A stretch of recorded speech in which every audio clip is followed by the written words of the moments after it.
ठीक है, एआईएम के साथ जो बंगाल की खबरों में आगे बढ़ेंगे, जरा तैयारी कर कर लीजिए, बंगाल की तैयारी कर लीजिए भाई। अगला चुनाव बंगाल का है। इन चुनावों में जो दिखाई दिया, देखिए इसका एक सबसे जो एक बिल्कुल पिन पॉइंटेड स्ट्रैटेजी के तौर पर दिखा बीएमसी के इलेक्शन में। अभी सर भी कह रहे थे, सबने कहा लोकल चुनाव है, लोकल आदमी लड़ेगा। अब ये विधानसभा खास, अभी दिन में एक मित्र कह रहे थे समीर जी के साथ ही शायद, कि खास तौर पर जो क्षेत्रीय भाषी वाले राज्य हैं, मतलब जहां नॉन हिंदी बेल्ट कह लीजिए, सीधा सीधा नॉन हिंदी बेल्ट में आपको वहां का नेता चाहिए। बीजेपी इस बात को समझ गई, और बंगाल बार बार प्रयास के बावजूद हाथ में आता है, थोड़ा सा फिर फिसल जाता है। तो इस बार बंगाल में भी बीजेपी इसी तर्ज पर आगे बढ़ती हुई दिखाई दे रही है कि वहां के लोगों में यह सेंटिमेंट ना जाए कि बाहर के लोग आके यहां पर दादागिरी करना चाहते हैं। जो ममता बनर्जी जिस पर अपना कैंपेन बना रही हैं कि गुजराती नहीं चलाएंगे। बिहार में भी कोशिश यही की थी, उत्तर प्रदेश में जी हाँ, यूपी में भी वही हुआ, बिहार में भी जो है यही बात तेजस्वी यादव कहते थे, दो गुजराती दो गुजराती। तो बंगाल यहाँ महाराष्ट्र में कोई गुजराती नहीं गया प्रचार करने के लिए, ज्यादा अमित शाह भी नहीं गए, मोदी जी भी नहीं गए, कोई दौड़ नहीं लगाई किसी ने मुख्यमंत्रियों को बुलाओ और योगी आदित्यनाथ को बुलाओ। क्यों? फिर वो सीधे सीधे हो जाता मराठी गुजराती, फिर वो सीधे सीधे हो जाता उत्तर भारतीय मराठी और महाराष्ट्रियन। वो नहीं किया, असर दिखा आपको। अब ये काम उनको बंगाल में करना है, लेकिन बंगाल थोड़ा टेढ़ा मामला है। लेकिन अब वो जो पहले मैं आपको ये बता दूं कि बंगाल में जो इस वक्त हो रहा है, इसका चुनाव पर क्या परिणाम पड़ेगा वो हम लोग पहले चर्चा करेंगे, फिर आगे की इस डिबेट को बढ़ाएंगे।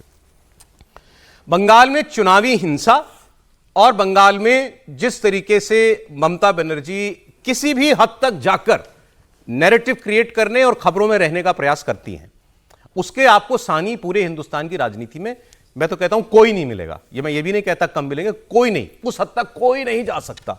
अब ईडी के दफ्तर की रेड, अभी सुप्रीम कोर्ट ने कल जो कहा बताता हूं आपको। उससे पहले कल नॉर्थ दिनाजपुर में चाकुलिया में एक भीड़ ने बीडीओ दफ्तर में आग लगा दी, बीडीओ के दफ्तर में तोड़फोड़ की और फिर आग लगा दी। 20 लाख रुपए की सरकारी संपत्ति का नुकसान हुआ। पुलिस पहुंची मौके पर हालात को कंट्रोल करने के लिए, तो पुलिस के ऊपर भीड़ ने पथराव कर दिया। इसमें चाकुलिया थाने के स्टेशन इंचार्ज हैं वो घायल हो गए, भारी हंगामा हुआ। फिर इलाके में बड़ी तादाद में फोर्स लगानी पड़ी है और पुलिस भी अब कुछ एक्शन में दिख रही है। इस मामले में एफआईआर हुई है, 10 लोगों को हिरासत में भी लिया गया है। हालांकि टीएमसी इस हमले को जस्टिफाई कर रही है। टीएमसी के नेता कुणाल घोष ने कहा कि ये तो लोगों का गुस्सा था जो दिखाई दे रहा है। अब रूलिंग पार्टी किसी जगह सरकारी भवन को आग लगाई जाए, उसको जस्टिफाई करे। कहीं देखा है आपने ये? कहीं सोचा है आपने ऐसा हो सकता है? सवाल किस पर है फिर? वीडियो किसके अंतर्गत काम करता है? वीडियो सरकार का आदमी, सरकारी भवन फूंक दिया गया, पुलिस को एक्शन लेना पड़ रहा है, पुलिस भीड़ पर एफआईआर करी और रूलिंग पार्टी कह रही है नहीं भीड़ जायज है। सोचिए जरा आप, कमाल की बात है। यह तभी होता है जब वैसा राज्य हो जहां पर चीफ मिनिस्टर किसी एजेंसी की रेड में जाकर के धावा बोल देती है। तो वहां यह हुआ है। बयान एक सुना रहा हूं आपको। भाजपा को पॉलिटिकल एजेंडा फुलफिल करने के लिए ये इलेक्शन कमीशन वोटर लिस्ट में मास किलिंग कर रहे हैं। ये वोटर लिस्ट में मास किलिंग का ये जो कंस्पिरेसी है, वो लोग प्रोवोक कर रहे हैं, हैरास कर रहे हैं। तो छोटा छोटा बात में जेन्युइन जिसका पास डॉक्यूमेंट्स है वो लेकर रिसिप्ट कॉपी नहीं दे रहा है।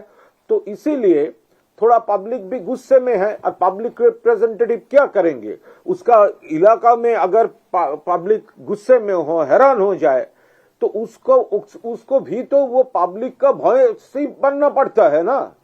तो हम लोग वहां पर हम लोग नहीं चाहते हैं कुछ ऐसा वैसा काम हो, लेकिन ये तो पूरा इलेक्शन कमीशन रिस्पॉन्सिबल है जो हो रहा है। कमीशन जिम्मेदार है, इलेक्शन कमीशन की जिम्मेदारी है। परेशान कर रहे हैं बीएलओ लोग जो है वो परेशान कर रहे हैं। बीएलओ सरकार का आदमी होता है और राज्य सरकार का आदमी होता है। और बीजेपी की तो चिंता थी कि यहां बीएलओ जो है वो ठीक से काम करेंगे कि नहीं करेंगे। अब वो कह रहे हैं लोगों को बुला बुला के नोटिस दे दे के परेशान किया जा रहा है। अगला बयान भी बीजेपी का बयान भी इस पर आपको सुना देता हूं। और बीजेपी के नेता कह रहे हैं ममता बनर्जी हैं जो फसाद करा, चीफ मिनिस्टर दंगा फसाद करा रही है, आरोप लगा रही है। उद्देश्य एक ही है कि जैसे भी हो बंगाल को इस्लामिक स्टेट में इसको रूपांतरित किया जाए। वो आज टीएमसी कर रहे हैं, कल कांग्रेस करेंगे, परसों सीपीएम करेंगे, लेकिन उनका टारगेट कभी चेंज नहीं होगा। दोनों विधायक, फराक्का का विधायक हो या चोपड़ा का हामिदुर हो, दोनों का उद्देश्य एक है, मुसलमानों की संख्या बढ़ा के और इनकी बंगाल की डेमोग्राफी चेंज करना है। इसके साथ साथ लाल गोला में भी हुआ है, लाल गोला में भी। देखिए, सबकी अपनी राजनीति अलग, लेकिन किसी भी कीमत पर आप कैसे, सरकार कोई कैसे लॉ एंड ऑर्डर पर ऐसा बयान दे सकती है जो सुना आपने भी?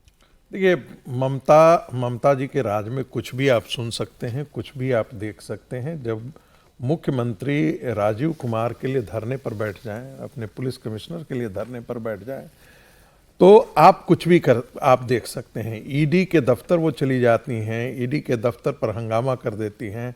हाई कोर्ट में उनके लोग आकर के इस प्रकार के हंगामा करते हैं कि वहाँ कोर्ट सुने। और मज़ेदार बात है, वीडियो कौन होता है? वो जो स्टेट लेवल का जो एडमिनिस्ट्रेटिव सर्विसेज है उसका अधिकारी होता है। स्टेट के अंदर जो एडमिनिस्ट्रेटिव सर्विसेज होता है उसका अधिकारी होता है, वो गजेटेड ऑफिसर होता है। अब आप उसका पूरा एक पूरे ब्लॉक का वो इंचार्ज होता है। आप उस पूरे ब्लॉक के इंचार्ज के अधिकारी को, उसके पास कितने रेवेन्यू के से संबंधित भी सारे डॉक्यूमेंट्स होते होंगे। आपने उसमें आग लगा दिया है।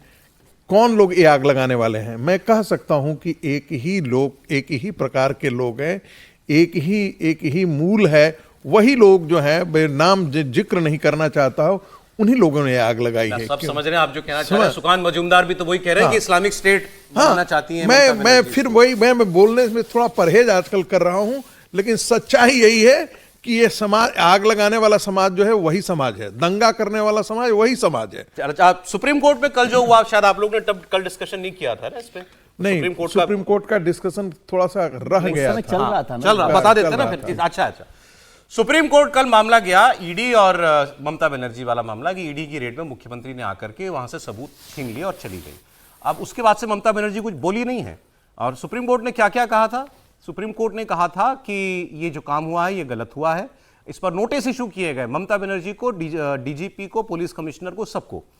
ईडी ने मांग की सब पे एफआईआर कराई जाए, उस पर अभी नहीं बोले सुप्रीम कोर्ट ने कुछ, लेकिन उनके खिलाफ सबको नोटिस दे दिया गया। दूसरी बात, ईडी के अधिकारियों के ऊपर जो एफआईआर कर दी गई थी वो सारी एफआईआर जो है स्क्वॉश कर दी गई है कि ईडी पर एफआईआर नहीं जायज है। और उन्होंने कहा बड़ा गंभीर मामला है कि एक एजेंसी की जांच में इस तरीके से मुख्यमंत्री जाकर के दखलंदाजी करें। हालांकि बार बार वहां एक कोर्ट में कहा गया कि मुख्यमंत्री के तौर पर ममता बनर्जी नहीं गई थी, वो तो टीएमसी के प्रमुख के नाते गई थी। लेकिन सुप्रीम कोर्ट में जो कुछ कल हुआ और सुप्रीम कोर्ट ने जो निर्देश दिए हैं वो सीधे सीधे ममता बनर्जी के खिलाफ हैं। वो सीधे सीधे ममता बनर्जी ने जो वो काम किया था उसके ऊपर एक अनसेट टिप्पणी है, वरना वो ईडी के अधिकारियों पर जो वो हुआ है नोटिस, एफआईआर वगैरह, वो सुप्रीम कोर्ट क्वॉश नहीं करता। सर, इस मामले को कहां जाता देख रहे हैं? ये गंभीर मसला, हमने जिस दिन ममता जी पहुंची थी तब भी ये बात कही थी कि ये तो ठीक नहीं है कि एक चीफ मिनिस्टर जो है किसी जांच के मामले में वहाँ पर पहुँच जाएं और उनके साथ वो पुलिस के सीनियर ऑफिसर्स भी वहाँ पर जाएं, डीजीपी जा रहे हैं, कमिश्नर जा रहे हैं। तो ये गंभीर मसला था, सुप्रीम कोर्ट ने उसको ठीक से किया। और वो भी एक तमाशा ही था कि आप ईडी के ऑफिसर्स के खिलाफ भी एफआईआर कर दें। ईडी के ऑफिसर्स के खिलाफ एफआईआर का क्या मसला है उसमें कि ईडी के ऑफिसर्स तो जांच ही कर रहे थे, वो सारा। लेकिन सब तरफ की पॉलिटिक्स हो रही है। ईडी ऑफिसर्स ने जितने प्रतीक जैन पर धाराएं नहीं लगाई उतनी तो ममता बनर्जी पर लगा दी 17। तो ये सारा मामला है। लेकिन अब सुप्रीम कोर्ट कहाँ ले जाता है, मैं केवल इतना सा समझता हूँ कि ममता बनर्जी इस पूरे मसले पे, खासतौर से जब ईडी के यहाँ पर, ईडी का जब प्रतीक जैन के घर पर छापा पड़ा और वहाँ पहुँच गई, वो तो बैकफुट पर है। लेकिन वो यदि उनकी अरेस्ट हो या उनके खिलाफ कोई बड़ी कार्रवाई हो तो वो उसको एनकैश कर सकती है। मतलब पॉलिटिकली बीजेपी इसका फायदा उठा पाए ममता बनर्जी के खिलाफ एक्शन लेके, वो मुझे संभावना कम दिखती है। लीगली देखें और सिस्टम के हिसाब से, जैसे बीएलओ वाला भी मसला है, ये तभी होता है ना क्योंकि जब सरकार में मुख्यमंत्री उस तरह से काम कर रहा हो तो जो नीचे लोग हैं वो भी उसको आगे बढ़ाने का काम करते हैं। अराजकता है सर, अराजकता। तो वो मुख्यमंत्री ने जो किया वो भी अराजकता ही थी ना। तो वो अराजकता जब लीडरशिप के लेवल पर पहुंच रही हो तो नीचे का आदमी। अरे देखिए, एक उदाहरण इसका हमको दिखाई दे रहा है झारखंड में, से जुड़ती सी खबर है, बता रहा हूं वैसा ही हुआ वहां। बात हम बंगाल पे करेंगे, लेकिन एजेंसी की लड़ाई अब आप देखिए, वहां भी ईडी का एंगल है। झारखंड में बंगाल की तरह ईडी और पुलिस के बीच टकराव हो गया। रांची में पुलिस ने ईडी के दफ्तर पे छापेमारी कर दी। अजब अजब काम हो रहे हैं इस देश में। ईडी के दफ्तर पर रांची पुलिस ने रेड कर दी। पुलिस की दलील है कि यह कार्रवाई संतोष कुमार नाम के एक व्यक्ति की शिकायत के बाद हुई। उसने आरोप लगाया था कि उससे धोखाधड़ी के एक मामले में ईडी ने पूछताछ के दौरान मारपीट की। इसलिए रांची पुलिस की टीम ने इस मामले की जांच करने के लिए और सबूत इकट्ठा करने के लिए ईडी के दफ्तर पर धावा बोल दिया। बीजेपी कह रही है कि घोटालेबाजों को बचाने के लिए सरकार और पुलिस मिलकर काम कर रहे हैं। पुलिस ईडी के दफ्तर से सबूतों को मिटाने के मकसद से वहां पर गई थी। अच्छा, अब सोचिए जरा, क्या आरोप है कि मार पिटाई की एक व्यक्ति के साथ। इसकी जांच करने के लिए पुलिस ईडी के दफ्तर में जाएगी? अगर मार पिटाई की गई, भाई कोई नाम लेगा ना किसी का, इसने मुझे मारा, तो उसको कॉल नहीं नहीं वो किया क्या आप एजेंसी के दफ्तर में जाएंगे? नहीं वो किया है। जो कैशियर है उसके बारे में ईडी का वर्जन ये है कि उसने खुद से कांच से मार लिया, अपने सर को तोड़ दिया, सर पर अपने आप को फोड़ दिया, ताकि वो उसको ऐसा करने के लिए किसी ने तो प्रोवोक किया होगा या बताया होगा कि ऐसा कर लेने से केस काउंटर केस बनाया जाएगा ईडी पर, और बाकी जो जांच आगे है वो धीमी हो जाएगी। यदि वो इन्वॉल्व होगा तभी तो इस प्रकार की काम किया गया। खबरें अच्छी नहीं है। नहीं बिल्कुल ये खबरें पॉलिटिकल टकराव को किस अति तक ले जाया जा रहा है हमारे देश में, उसको बता रही है त्रिपाठी जी। नहीं, इसमें संकट क्या है कि एक तो ये कि पॉलिटिकल करप्शन जिस जगह पर है, जनता को भरोसा तो किसी नेता पर होता नहीं। फिर ऐसे में जब आता है कि भाई ठीक है, कोई कहेगा कि पॉलिटिकल वेंडेटा के लिए है, वो चाहे वो पश्चिम बंगाल हो, चाहे वो झारखंड हो, पहले भी कई राज्यों ने कह दिया था कि नहीं, हम सीबीआई और ईडी को नहीं घुसने देंगे। अब मूल सवाल क्या है? मूल सवाल यह है कि इस तरह की घटनाओं के बाद क्या वो राज्य सरकार ऐसे मामलों में छापे से या उस कार्रवाई से बच सकती है? तो उसका जवाब सुप्रीम कोर्ट ने कल दिया है। सुप्रीम कोर्ट ने बहुत साफ साफ कहा कि ऐसे तो लॉ एंड ऑर्डर ही खत्म हो जाएगा, ऐसे तो फिर कोई, जिसको कहते हैं ना कि इसका मतलब ही नहीं रह जाएगा कि कानून कौन सा है, एजेंसी कौन सी है। और मुझे लगता है कि जितने भी मुख्यमंत्री और जितने भी इस तरह के लोग, तो उनको भी ये ध्यान रखना चाहिए। और अगर आप ध्यान से देखें, उसी झारखंड में जब तय कर लिया था हेमंत सोरेन ने कि हम नई गिरफ्तारी देंगे, तो अंत में उनको राजभवन में जाकर गिरफ्तारी देनी पड़ी थी। उसके बाद जब उनको ये समझ में आ गया तो चुनाव जीत के वो आ गए। पॉलिटिकल लड़ाई आपको अलग लड़नी है और कानूनी और इस तरह की लड़ाई अलग लड़नी है, ये ध्यान रखना है। कल एक बड़ी इंटरेस्टिंग बात और हुई हमारी राजनीति के अंदर, वो भी जान लीजिए। अच्छा, हो ये पहले चुका है, प्रयोग पुराना है, लेकिन इस्तेमाल नए तरीके से किया जा रहा है। मायावती जी ने, बीएसपी की सुप्रीमो ने 2027 में विधानसभा चुनाव की तैयारी शुरू कर दी है। एक तो उन्होंने ऐलान ये कर दिया कि हम अकेले चुनाव लड़ेंगे, कोई गलतफहमी में ना रहे, क्योंकि बीच में खबरें आ रही थी कि कांग्रेस के साथ शायद अलायंस होगा या कुछ होगा, या कांग्रेस चाहती है, तो उन्होंने क्लियर कर दिया हम अकेले चुनाव लड़ेंगे। दूसरा, उन्होंने ब्राह्मणों को लेकर के बात की है। विजय ज्यादा आप बताएंगे, आपको 2012 की सरकार के वक्त कहा गया था ना कि वो ब्राह्मणों के समर्थन से मायावती फुल मेजोरिटी में पहली बार फुल मेजोरिटी में 2007 से 12 में तो अखिलेश बन गए, 7 से 12 नारा लगा था, हाथी नहीं गणेश है, ब्रह्मा विष्णु महेश है, ब्राह्मण शंख बजाएगा, हाथी चलता जाएगा। और सतीश चंद्र मिश्रा, नकुल चंद दुबे ऐसे अगुवाई में वो पूरे राज्य में इस तरह के लोगों को चुना गया का ब्राह्मण शंख बजाएगा इस बार भी, और हाथी चलता जाएगा। इसकी बात करेंगे। मायावती जी ने कहा कि अब उनकी पार्टी में ब्राह्मणों को तवज्जो दी जाएगी, ब्राह्मणों को सम्मान दिया जाएगा। मायावती ने पिछले महीने उत्तर प्रदेश में बीजेपी के ब्राह्मण विधायकों की मीटिंग का जिक्र किया, गुट बना के नहीं मीटिंग किया था सबने, उसका जिक्र किया और कहा कि अगर बीजेपी ब्राह्मणों को सम्मान नहीं दे रही है, कांग्रेस और समाजवादी पार्टी ने तो कभी ब्राह्मणों को उनका हक दिया ही नहीं, तो ब्राह्मण समाज को अब इन पार्टियों के बहकावे में नहीं आना चाहिए, हमारे में आ जाए। हमारी पार्टी ने पिछले कई हुए विधानसभा चुनाव में टिकट देने व सरकार बनने पर अन्य वर्गों की तरह ब्राह्मण समाज को भी हर स्तर पर उचित भागीदारी दी है। साथ ही इनके ऊपर किसी भी प्रकार से कोई भी अन्याय, अत्याचार आदि नहीं होने दिया है, जिसे ध्यान में रखकर अब यहाँ ब्राह्मण समाज को भी कांग्रेस, बीजेपी व सपा आदि इन पार्टियों के किसी भी बहकावे में नहीं आना चाहिए। वैसे भी अब ब्राह्मण समाज को किसी का भी चोखा बाटी आदि नहीं चाहिए और न ही वे किसी की धमकी से भी डरने वाले हैं, बल्कि उन्हें हर स्तर पर पूरा मान सम्मान व उचित प्रतिनिधित्व तथा रोटी रोजी के भी साधन चाहिए।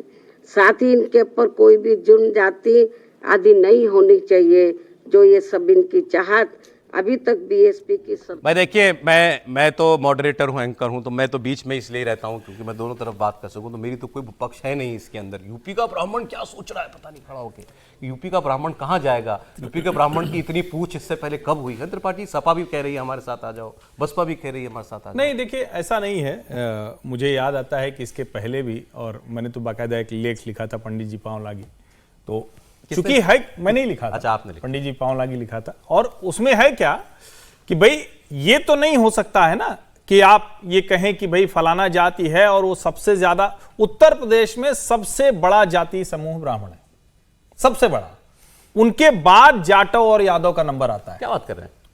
सच्चाई है भाई। जो लास्ट चाहे आप उसकी सर्वे की बात कर लें और जो CSDS का आंकड़ा कहता है वो भी। भाई जाटव होंगे 10-12%, सब ब्राह्मण 10% के 12% नीचे है। सारे 10% के नीचे हैं। यादव भी ये 9 से 10% के बीच में है दोनों, ये दोनों जो सबसे बड़ी कॉन्स्टिट्यूंसी है। और ब्राह्मण की कॉन्स्टिट्यूंसी कोई 11 कहता है, कोई 13 कहता है, अलग अलग। इंडिविजुअल कास्ट में ब्राह्मण सबसे ज्यादा है। इंडिविजुअल का आप उदाहरण के तौर पर देखिए ना, आपको गाजियाबाद से लेकर गोरखपुर तक कोई कॉन्स्टिट्यूंसी नहीं, पश्चिम, पूरब, अवध, बुंदेलखंड, ब्रज, पूर्वांचल, सब जगह आपको अलग अलग जाति दिखेगी, जाति समूह भी अलग अलग दिखेगा, लेकिन आपको हर जगह दिखेगा कि चाहे छोटी बड़ी कॉन्स्टिट्यूंसी हो, ब्राह्मण वहां मैटर करता है।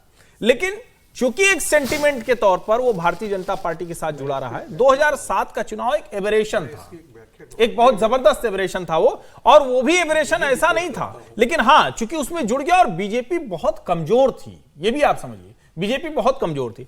अब बेचैन तो है, मैं जब तक नोएडा में रहता हूं तब तक ये लगता है कि ये क्या फालतू की बात कर रहे हैं ये सब, लेकिन जैसे ही मैं घर गांव जाता हूं, तो अभी चूंकि कल ही लौट के आया हूं प्रयागराज से, तो फिर लगता है कि हाँ बेचैनी तो है। उनको लगता है कि उनका वो रिगार्ड नहीं है, उनका वो सम्मान नहीं है, उनको वो जगह नहीं मिलती है। और विशेष करके लोकल लेवल पर बहुत ज्यादा गुस्सा है। लोकल लेवल पर उनको लगता है कि ना हमारी भारतीय जनता पार्टी सुन रही, ना नेता सुन रहा है, ना अधिकारी सुन रहा है, इसका उन्हें बहुत ज्यादा। कल मैं एक बहस सुन रहा था इसी मुद्दे पर, तो सवाल पूछने वाला भी और जवाब देने वाला भी दोनों ही कोई मतलब दोनों बीजेपी विरोधी थे, वो भी इस मुद्दे पर बहस कर रहे थे। तो उन्होंने कहा ये सवाल ही बेकार है कि ब्राह्मण और बीजेपी में कोई नाराजगी हो सकती है, सवाल ही नहीं उठता। नाराजगी हो भी, थोड़ी बहुत कुछ शिकायतें हो, मगर ब्राह्मण बीजेपी के साथ नहीं जाएगा, ये कल्पनीय उत्तर प्रदेश में, क्या ऐसा है? अच्छा, लेकिन ये इसका उत्तर दूं उससे पहले एक थियरी प्रपोज कर रहा हूं काउंटर करने के लिए विजय जी को। जो वर्ण व्यवस्था से जुड़ी हुई जातियां हैं डायरेक्ट, वो तो राष्ट्रीय जाति है, और जो वर्ण व्यवस्था से जुड़ी हुई उपजातियां हैं वो क्षेत्रीय जातियां हैं। जैसे ब्राह्मण हुआ, ये वर्ण व्यवस्था की सीधी है, तो ये आपको पूरे देश भर में आपको दिखाई देगा।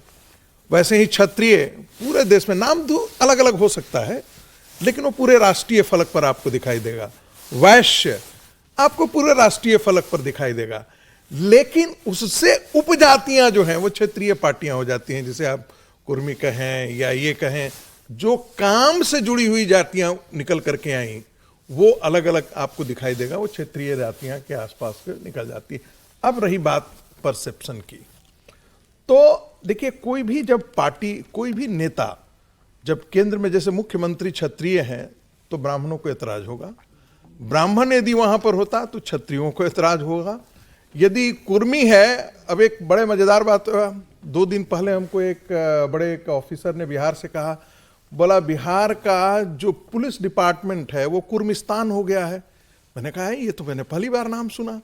बोला कुर्मिस्तान का मतलब कुर्मी सारे जगह जो है बिहार में इस सरकार में। हाँ, बोले कि जो इंटेलिजेंस का हो वो कुर्मी, ये हो वो कुर्मी, उन्होंने पूरा डिपार्टमेंट गिनवाना शुरू कर दिया। तो मैंने कहा अच्छा है तो बड़ा, उन्होंने कहा कि एक पोस्ट को छोड़ दीजिए तो बाकी जरा आप देख लीजिए। वही अखिलेश यादव के समय हुआ था। अखिलेश यादव जो है उनके बारे में कहा जाता था कि जहां भी होता है, जितने थाने होते हैं एक जिला के अंदर, मेजोरिटी ऑफ थाने जो होते हैं वो यादवों के पास होता था। अब जब ये आ गए हैं तो इनका जुड़ गया है। महाराज जी जब आए थे तो महाराज जी का था कि भाई ये जाति नहीं है, साधु की कोई जाति होती नहीं है, तो इसलिए ये था कि इसमें कम से कम जातीय खांचे में इसको हम लोग नहीं रख पाएंगे। लेकिन परसेप्शन धीरे धीरे बना दिया और उनके लोगों की बनवा दिया, जो लोगों की जो कंट्रीब्यूशन ज्यादा ही उसमें रही। लेकिन इसमें एक लाइन बस जोड़ दूं, भले कहा जाए, लेकिन ऐसा नहीं है कि योगी जी के समय में ब्राह्मण किसी जगह पर नहीं है, किसी पद पर मैं वही कह रहा हूं, ऐसा नहीं है। परसेप्शन, ये परसेप्शन भले बना है, और दुर्भाग्य से कुछ लोग, अब उनके इर्द गिर्द के लोग कह लीजिए या उनसे जो लाभ लेते होंगे, उन्होंने इस परसेप्शन को तोड़ा नहीं। वरना मैं जानता हूं भाई ब्राह्मण क्यों नहीं है, सारे अधिकारी से लेकर सर थोड़ा बढ़ते समीर जी 1 मिनट में आ रहा हूं बस मैं आपके पास। इस पर क्या कहना है सर आपको? ब्राह्मण, अच्छा 2007 में ब्राह्मणों ने मायावती जी का साथ क्यों दिया था, और इस बार क्या कहानी अलग ही रहेगी? नहीं, एक तो ये समझना चाहिए कि ब्राह्मण वहाँ पर उत्तर प्रदेश की राजनीति में बहुत प्रभावी रहे हैं, ताकतवर रहे हैं। और जब कांग्रेस का साथ छूटा, कांग्रेस ने मतलब 1989 में नारायण दत्त तिवारी आखिरी मुख्यमंत्री रहे ब्राह्मण के तौर पे, उसके बाद से कांग्रेस ने जब ब्राह्मणों का साथ नहीं दिया तो ब्राह्मण चले गए वापस बीजेपी के पास आ गए कांग्रेस से। उससे पहले 50 साल कांग्रेस के साथ रहे थे, फिर बीजेपी के साथ आए। बीजेपी में कलराज जी और तमाम, केसरीनाथ त्रिपाठी और तमाम नेता थे, उनके साथ मिलकर लक्ष्मीकांत वाजपेयी थे। उनके साथ चलता रहा। 2002 के बाद बीजेपी वहां पर कमजोर रही, कोई बहुत बड़ा काम उसका नहीं हुआ। इस वजह से मैं इस बात से सहमत हूं कि 2007 का चुनाव भले ही मायावती जी ने बहुमत के साथ ब्राह्मणों के भरोसे जीता, लेकिन वो एब्रेशन था, है ना। अब जो है आज की तारीख में ब्राह्मण भले ही थोड़ा सा नाराज हो, ना नुकर कर रहा हो, लेकिन वो बीजेपी से कहीं जाएगा इसकी कोई संभावना नहीं। मतलब 10-5%, एक 2-4% चला जाए तो खबर चला मैंने जाए। आज पढ़ी अखबार में, और मध्य प्रदेश से जुड़ी है, तो मैं विशेषकर आपसे इस पर पूछना चाह रहा था। देखिए, हेडलाइन है अखबार की, मध्य प्रदेश में आदिवासियों के बीच हिंदू न होने का प्रचार कर रही है कांग्रेस। ये खबर छपी हुई है। जनगणना से पहले मध्य प्रदेश में कांग्रेस आदिवासियों के बीच जाकर उन्हें स्वयं को हिंदू न मानने का प्रचार कर रही है।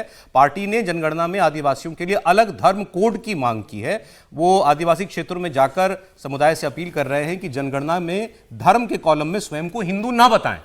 ये कांग्रेस पार्टी एमपी में प्रचार कर रही है। तो इसकी मतलब क्या है, इसके पीछे इमेजिनेशन की इन्होंने बीजेपी को वोट दे दिया, ये वोट दे रहे हैं तो इनको कहें कि तुम हिंदू ही नहीं हो।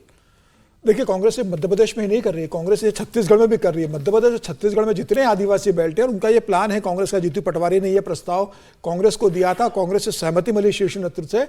अब ये मध्य प्रदेश, छत्तीसगढ़ और झारखंड में इसकी मतलब करने वाले जहां आदिवासी है, और इनको ये लग रहा है कि जिस तरीके से आदिवासी समुदाय ने भारतीय जनता पार्टी को समर्थन किया है, 2014 का लोकसभा हो, 2019 का हो, 2024 का हो, और प्रधानमंत्री मोदी ने जिस तरीके से आदिवासी राष्ट्रपति बनाया देश के अंदर, तो इन्हें लग रहा है कि भाई ये एक वोटर एक समय कांग्रेस के साथ बड़ा स्ट्रांगली जुड़ा हुआ था। कांतिलाल भूरिया इनके एक बड़े नेता हुआ करते थे।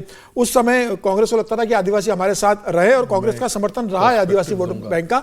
लेकिन अब कांग्रेस को लग रहा है कि जब हमारे पास कोई वोटर बचा नहीं है, ना आदिवासी हमारे पास है, ना एससी हमारे पास है, ना एसटी पास है। मैं खबर अब ये एक्चुअली समाज के अंदर जिस मैं हैरान इसलिए था, आदिवासी समाज से मांग आती कि वाह हमको हिंदू मत कहो, ये अलग बात है। एक पार्टी जाके उनसे कहे कि तुम हिंदू नहीं हो। सब जब तक बांटोगे नहीं, अपनी ताकत कैसे बनाओगे? कांग्रेस तो ये चल रहा है ना, आप एससी को बांट रहे हो, आप एसटी को बांट रहे हो, आप मुसलमानों को बांट रहे हो, आप क्रिश्चियन को बांट रहे हो, आप ब्राह्मणों को बांट रहे हो। तो मुझे लग रहा है कांग्रेस अब जिस तरीके से बांटने की राजनीति कर रही है, राहुल गांधी स्टेज पे चले गए, वही मध्य प्रदेश में चल रहा है। बेसिक सवाल को हम लोग इग्नोर कर दे रहे हैं। क्रिश्चियन मिशनरीज ने यही नैरेटिव चलाया था कि आप हिंदू नहीं हैं। आदिवासियों को कहा गया कि आप हिंदू नहीं है। ये तो क्रिश्चियन मिशनरियों का पूरे देश में ये कैंपेन है, कोई आज से था, 100 साल से चलाया गया, पूरा नॉर्थ ईस्ट कन्वर्ट कर दिया। पूरा वैरियर एल्विन का नाम आप लोगों ने सुना होगा, पूरा कन्वर्ट कर दिया लेकिन ये खबर कांग्रेस पार्टी ने, मतलब और आज तो उनका सोनिया गांधी क्रिश्चियन ही